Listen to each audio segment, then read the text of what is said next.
mind, or is your vote still up for grabs? And when it comes time to vote, will you vote for your local candidate or will you vote for a party? That is what we're asking tonight. You can weigh in online. You see the question there. You can respond on Twitter using the hashtag BCPoly, or you can comment on Facebook or YouTube, where we are streaming live right now. Throughout the night, we will be showcasing your answers on the bottom of your screen. By now, hopefully, you know our BCPoly Live panelists. We'll welcome them back. Rob Shaw from the Vancouver Sun is back in studio with us. Rob, thanks for being here. Thanks for having me on, Joe. You ready for final show, number 3? The final countdown, yes, indeed. It is. 4 nights away until this election. And joining us from downtown Vancouver, Amy Smart from the Canadian Press is back with us tonight. Amy, good to see you. It is always a pleasure, Joe. It's taken basically the entire campaign for the Liberals to narrow the gap in the polls. But today, new polling from Angus Reid suggests that they've done it slightly. The NDP still have a 10-point lead, but the gap with the Liberals is getting a little bit tighter. Rob, today on Twitter, I noticed that you tweeted out that this is exactly what the NDP want. Why'd you say that? It is the greatest motivator for a party in the final few days of a campaign, fear. And the last thing the NDP wants is to be complacent, take for granted their lead, not get out the vote, not appeal for donations, not spend money on ad buys. And so this gives them the ability to point to all their volunteers and people and say, look, it's time to buckle down. Don't take this thing for granted. And without that, you end up in a situation where maybe the party lets its foot off the gas and kind of drifts through the vote. Couldn't it also work the other way? Some concern for the NDP and maybe a little more added motivation for the Liberals? Hey, we're finally gaining some ground here? It could, but the Liberals have had zero momentum this entire campaign. So if they think they've suddenly done something to garner it now, they have not. Amy, let's get you in here. We've seen the NDP target the Greens in this final week. Yesterday, Horgan was in Adam Olson's riding of Saanich North and the Islands. Today it was Adrian Dix. He was in Sonia Furstenau's riding. My question to you is, why is BC's strongest, arguably strongest party right now doing this, going after, I guess you could say, the little guy? I don't think you can underestimate the support for the Green Party. They won only 3 seats last time, but I think they got about 17% of the vote. If you break that down, if there was no Green Party, if the NDP won all of those votes, they'd be much further ahead. So I think there's a strategic thing going on there where they're hoping to win over any possible vote splitting. And at the same time, even in Furstenau's own riding, before she took the seat, it was very much an NDP stronghold. The NDP could possibly gain ground there. I would bet that Furstenau holds it, but I think that's sort of what they're thinking when they're campaigning in those areas. You know, Rob, there is a suggestion that I've heard a few times that the NDP are essentially trying to wipe the Greens off the map.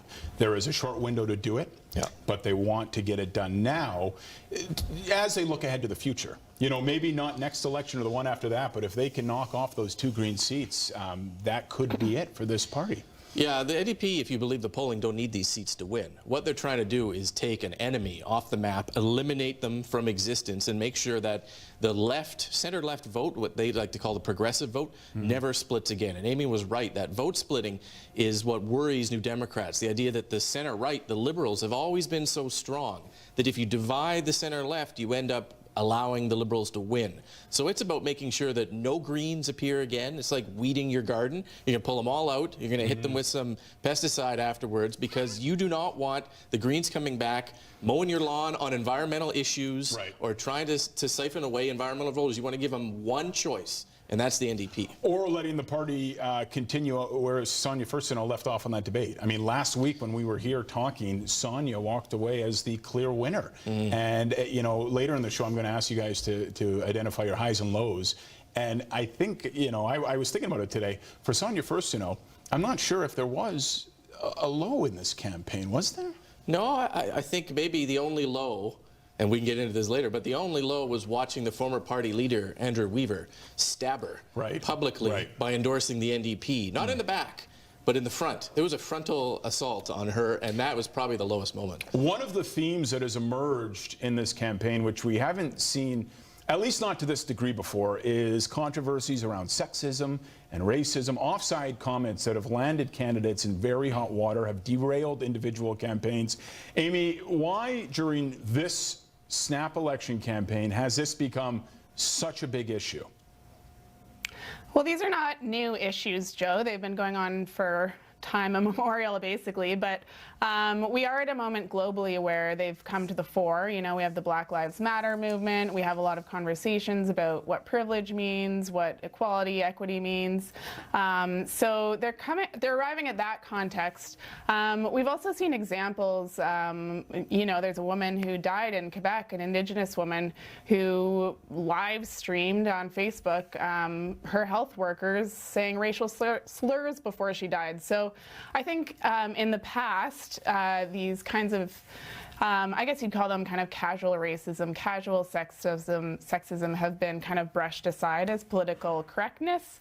But I think there's kind of a broadening of understanding these days now of how that can actually lead to real life outcomes, real life inequality. You know, people are actually dying in healthcare systems.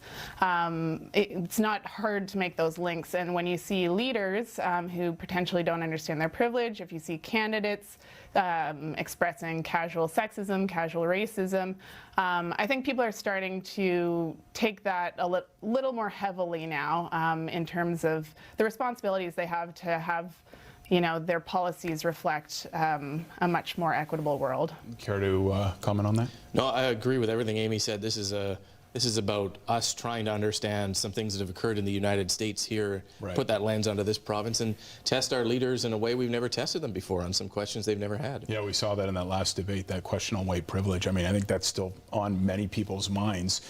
Typically, in the final week of a campaign, that's when we see the big push to get people out to vote. And I want to talk about the numbers before we take our first break. You know, if you look at the numbers, let's say we have 600,000 advance voters, which I think that's a fair assessment. That's probably where it's going to end up. Yeah. Around 600,000. And then you have the mail-in ballots, over 700,000 requested.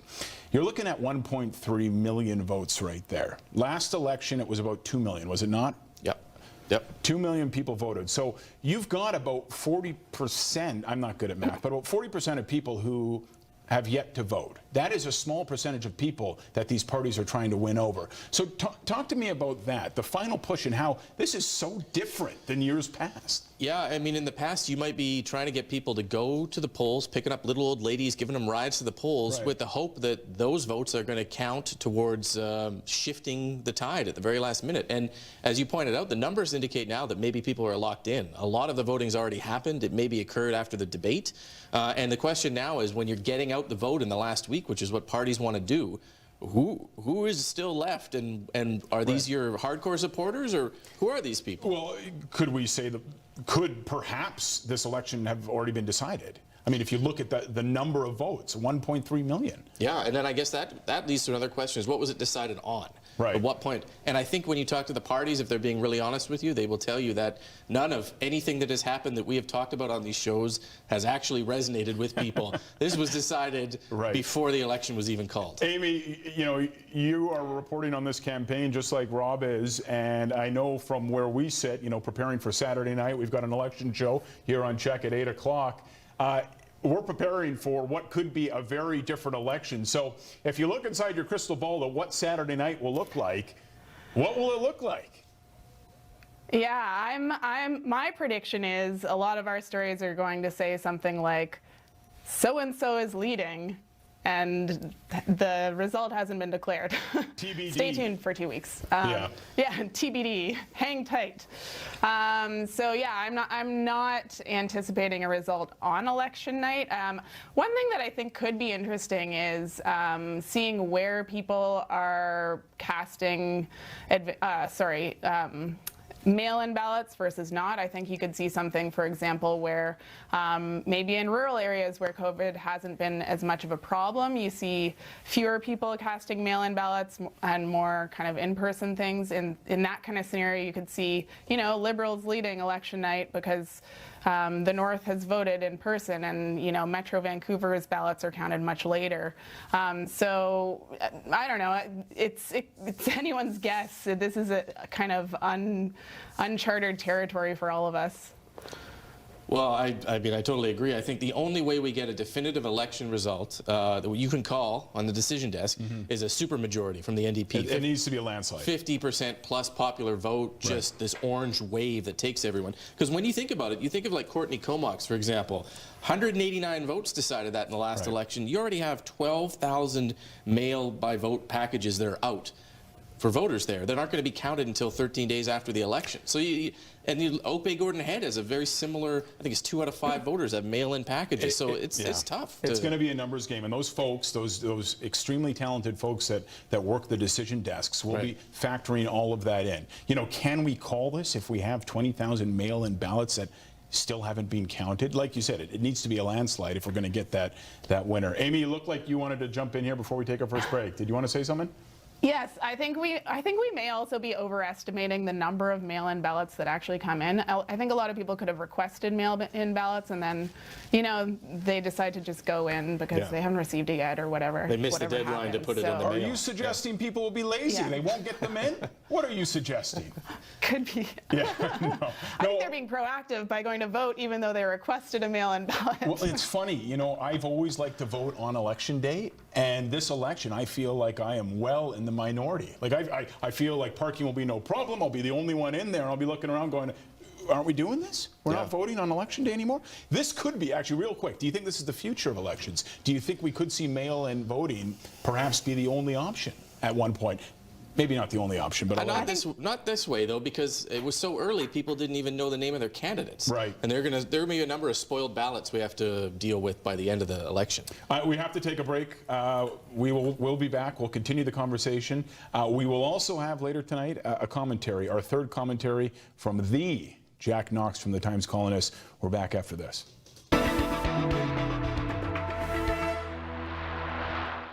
Keep up to date. I'm Sandra Richardson, and here's your Victoria Foundation Community Check-In. Blue Bridge Theatre presents Dracula, October 29th, 30th, and 31st. Tickets both in person with all precautions in place or live stream online. This month, Peninsula Co-op is matching donations up to $15,000 to support Kidsport. Donate at kidsportbc.org/Victoria. You can also support kids as a volunteer coach and mentor with Kids Start in Victoria, the Comox Valley, and Vancouver. Join the World Partnership Walk's virtual voyage, fight global poverty, and make a lasting impact around the world.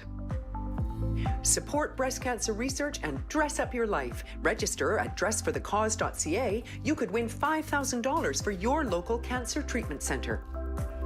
The Victoria Foundation Community Check-In, your partner in supporting charities on the South Island. You can scan the globe or save time and come to Demex and find fabulous for less. For cabinets and counters, Demex oozes quality. For starters, just look at the high-end plywood box cabinets and solid wood doors. Did you catch the dovetail drawers with undermount hardware and exclusive butcher block and island counters? Plus, it's affordable and available for 7 to 14-day turnarounds. Save time and money. Visit Demex in Coombs on the Alberni Highway and find fabulous for less. Isn't it about time to pay a little attention to your teeth? At Westshore Dental Center, they're ready. Dr. Jazz Sidhu and his team have set in place comprehensive measures to keep you and your teeth strong, healthy, and safe. With extended hours 7 days a week, Westshore Dental Center allows you more choices to plan around your busy life. For cosmetic dentistry, teeth whitening, routine family dental care, and that perfect smile crocodile. Westshore Dental in the Westshore Town Center.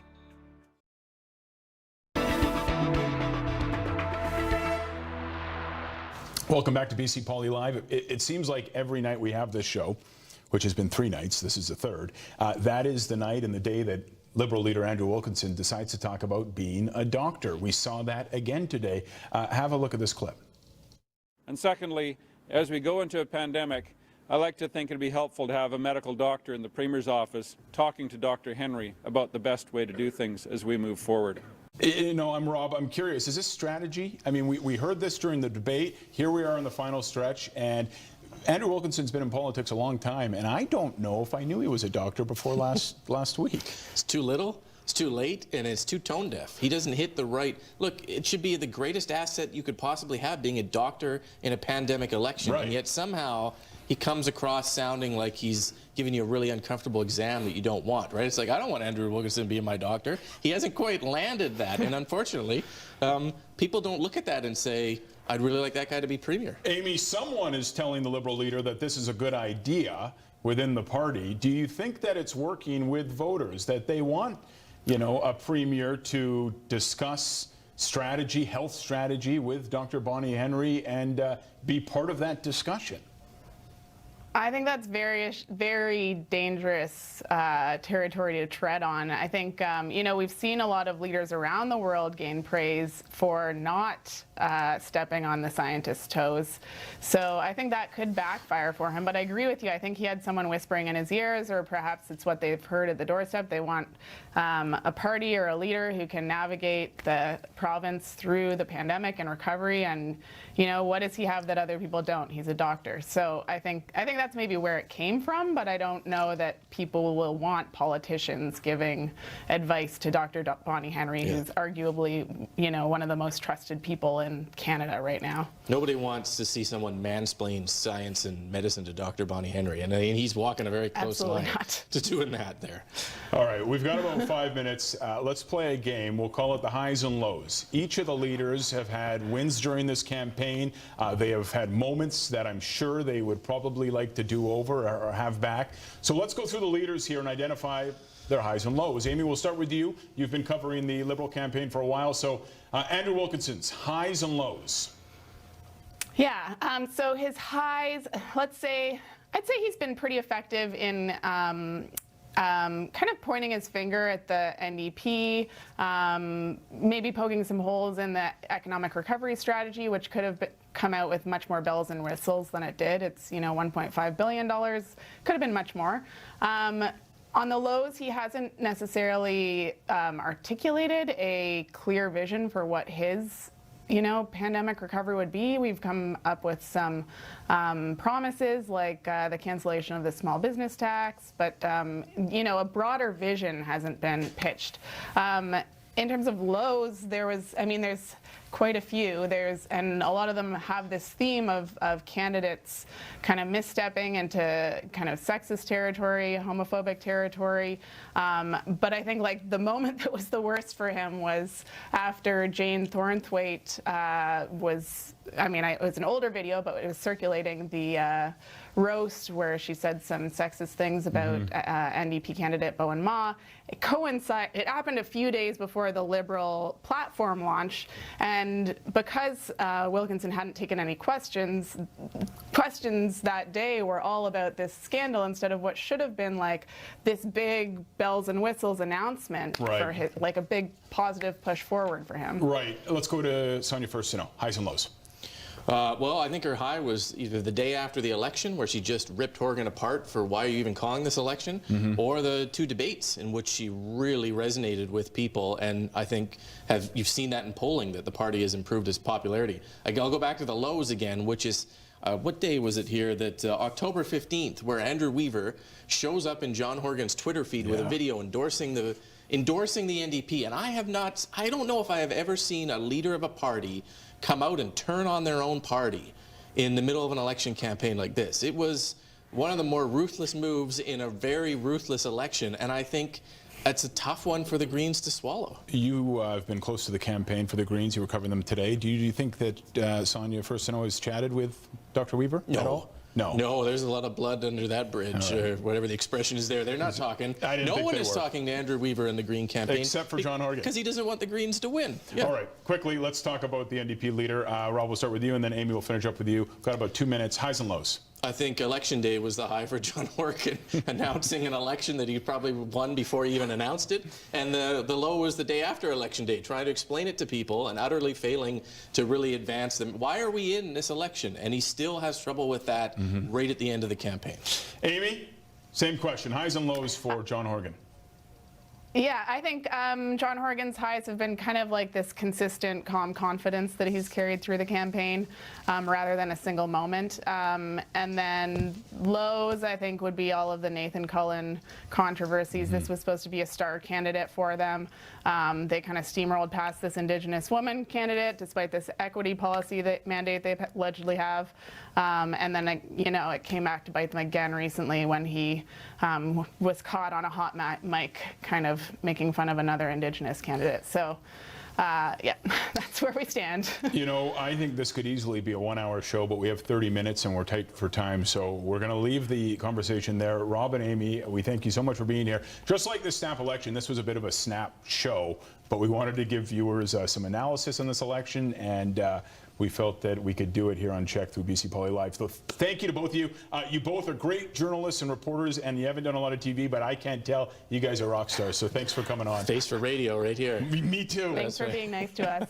No, Amy, thank you. And you've had quite the commute coming from Squamish to downtown Vancouver to be with us for 3 nights. So thank you for that. We'll take our last break. When we come back, one more segment. We're not done yet. The real star of this show, right, Rob? The legend. The legendary Jack Knox with a segment that we've dubbed You Don't Know Jack.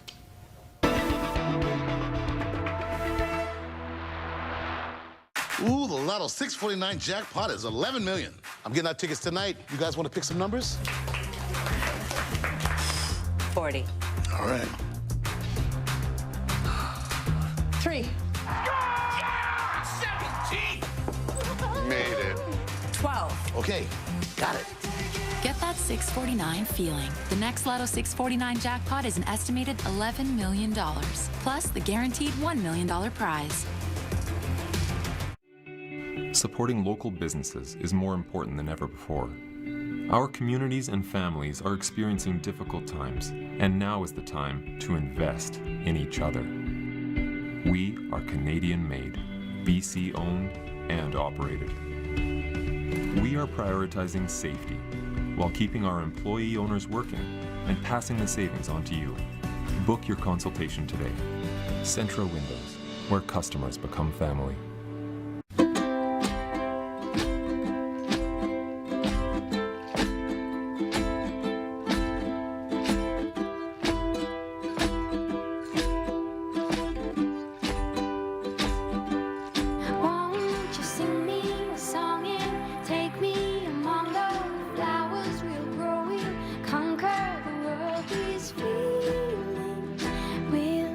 Barclays Fine Jewelers, experience jewellery the Barclays way.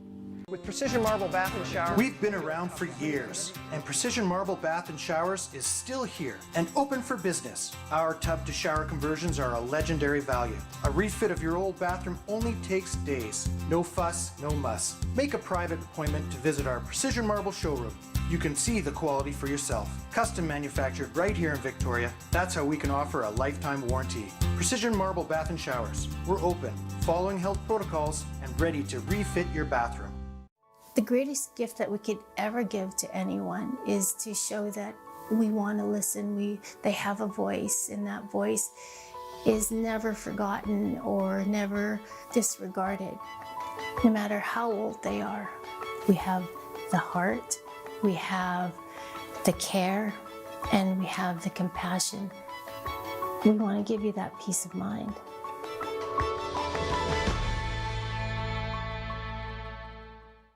The Gailey Farms Pumpkin Patch welcomes you to hop on board. There's pumpkins, farm train, haunted village, and Howard the Gnome. To reserve your time tickets, go to gaileyfarms.net. The Gailey Farms Pumpkin Patch, proudly supported by CHEK. It's the manager sale at Leon's. Get special prices throughout the showroom on furniture. Save big on mattresses. Plus, find the manager special tags in-store for even bigger savings. Leon's manager sale ends Sunday. Visit leons.ca for details.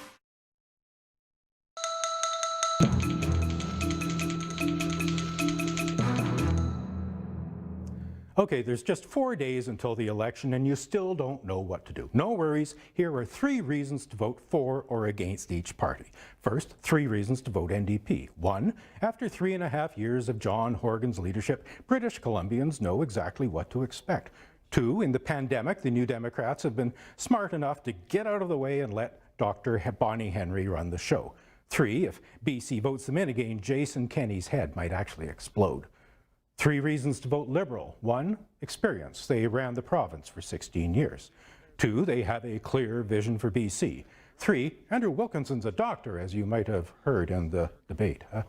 3 reasons to vote Green. 1, in a minority government, they could be a safety valve if Horgan or Wilkinson goes off his nut. 2, they have a clear vision for the land they love. 3, climate change. 3 reasons not to vote NDP. 1, after 3.5 years of John Horgan's leadership, British Columbians know exactly what to expect. A snap election. 2, Dr. Bonnie ain't running for the NDP, so don't confuse the two. 3, if we vote them in again, Alberta might declare war. 3 reasons not to vote Liberal. Yeah, they ran the province for 16 years. Remember the HST fiasco, the quick win scandal, the wood splitter?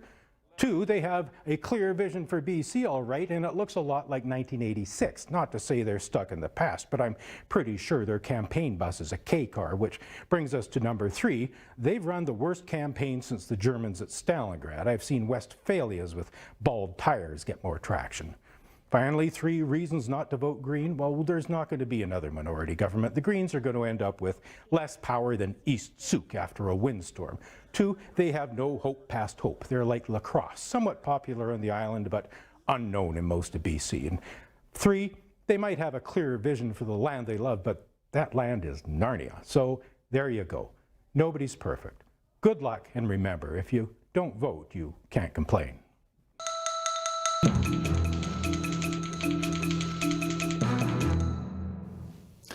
Thank you to Jack Knox. That is BC Poly Live. We want to thank the Vancouver Sun and the Times Colonist for streaming tonight's show on their online platforms. Of course, thank you again to Amy and Rob, and thank you for being here. Election Day is this Saturday, and at 8 p.m. right here on CHEK, we will have our live election results show. We hope you join us for that. Until then, Andy Neal will be in at 10 o'clock tonight with CHEK News at 10, and we will see you soon. Good night.